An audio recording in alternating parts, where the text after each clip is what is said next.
Voltei, pessoal. Essa é a parte 3 dos nossos estudos de neurolinguística. Estude comigo.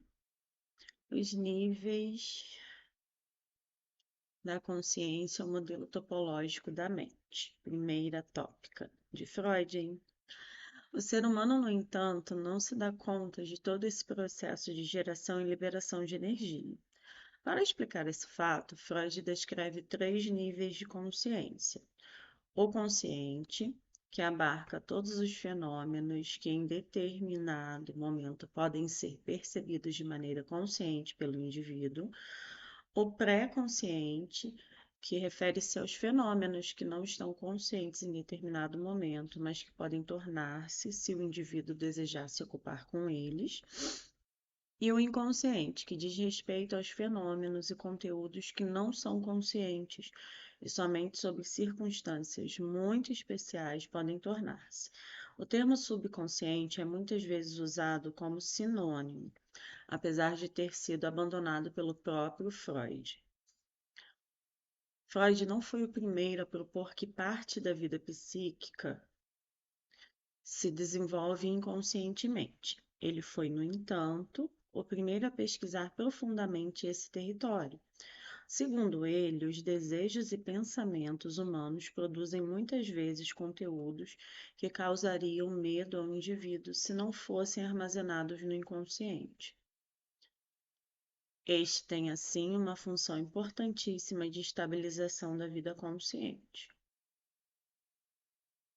Sua investigação levou a propor que o inconsciente é alegórico e, por isso, aberto a contradições, atemporal e espacial, ou seja, os conteúdos pertencentes a épocas ou espaços diferentes podem estar próximos. Os sonhos são vistos como expressão simbólica dos conteúdos inconscientes. Então, o que a gente sonha é o que está guardadinho lá no nosso inconsciente. Através da compreensão do conceito de inconsciente, torna-se clara a compreensão da motivação na psicanálise clássica. Muitos desejos, sentimentos e motivos são inconscientes, por serem muito dolorosos para se tornarem conscientes. No entanto, esse conteúdo inconsciente influencia a experiência consciente da pessoa, por exemplo, através de atos falhos, comportamentos aparentemente irracionais, emoções inexplicáveis, medo, depressão, sentimento de culpa. Assim, os sentimentos, sonhos, desejos e motivos inconscientes influenciam e guiam o comportamento consciente.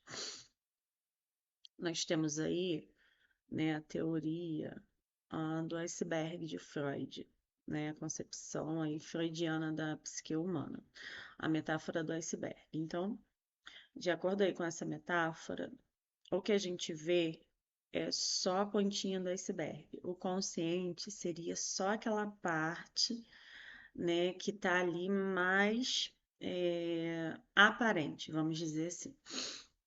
E aí, seguido, né, do pré-consciente, e a maior parte seria do nosso inconsciente, tá? A gente tem aí, como a gente viu, o consciente, que é a parte que a gente vê, o pré-consciente, que é uma parte ali que a gente consegue acessar se for do nosso desejo, e o inconsciente, que é aquilo que está guardado, né? Que fica lá no fundo, que é a maior parte, né, da nossa psique. O ego é aquele que flutua livremente entre os três. Ora está no consciente, ora no pré-consciente e ora no inconsciente. Vamos aí para a segunda tópica. O modelo estrutural da personalidade, segunda tópica, é o modelo em que Freud desenvolveu mais tarde o modelo estrutural da personalidade, em que o aparelho psíquico se organiza em 3 estruturas. Vamos ver aí. O ID, que é ele, isso, né? O ID é a fonte da energia psíquica, a libido. O ID é formado pelas pulsões, instintos, impulsos orgânicos e desejos inconscientes. Ele funciona segundo o princípio do prazer, ou seja, busca sempre o que produz prazer e evita o desprazer. Não aceita frustrações e não conhece inibições. Ele não tem contato com a realidade e uma satisfação na fantasia pode ter o mesmo efeito de uma atingida através de uma ação. O ID desconhece juízo, lógica, valores, ética ou moral, sendo exigente, impulsivo, cego, irracional, antissocial e dirigido ao prazer. O ID é completamente inconsciente. Ego, quer dizer eu, né? O ego desenvolve-se a partir do ID com o objetivo de permitir que seus impulsos sejam eficientes, ou seja, levando em conta o mundo externo por intermédio do chamado princípio da realidade. É esse princípio que introduz a razão, o planejamento e a espera ao comportamento humano. A satisfação das pulsões é retardada até o momento em que a realidade permita satisfazê-las com o máximo de prazer e o mínimo de consequências negativas. A principal função do ego é buscar uma harmonização inicialmente entre os desejos do ID e a supervisão, realidade e repressão do superego. Vamos aí descobrir então por que tanto se fala em superego, né? O superego aí, supereu, além do eu, é a parte moral da mente humana, segundo Freud, e representa os valores da sociedade. É aquela parte que a gente tenta alcançar, né? O superego tem três objetivos. Primeiro, reprimir através de punição o sentimento de culpa, qualquer impulso contrário às regras e ideais por eles ditados. Segundo, forçar o ego a se comportar de maneira moral, mesmo que irracional. E terceiro, conduzir o indivíduo à perfeição, em gestos, pensamentos e palavras. Então, o superego forma-se após o ego, durante o esforço da criança de introjetar os valores recebidos dos pais e da sociedade a fim de receber amor e afeição. Ele pode funcionar de uma maneira bastante primitiva, punindo o indivíduo não apenas por ações praticadas, mas também por pensamentos inaceitáveis. Outra característica sua é o pensamento dualista. Tudo ou nada, certo ou errado, sem meio termo. O superego divide-se em dois subsistemas: o ego ideal, que dita o bem a ser procurado, e a consciência, que determina o mal a ser evitado. Aí, logo depois, vem os mecanismos de defesa. O ego está constantemente sob tensão nas suas tentativas de harmonizar os impulsos do ID no mundo exterior e adequando-se à repressão do superego. Quando essa ameaça à tensão normalmente, sob forma de medo, se torna grande demais, ameaça a estabilidade do ego, que pode fazer uso dos mecanismos de defesa ou ajustamentos.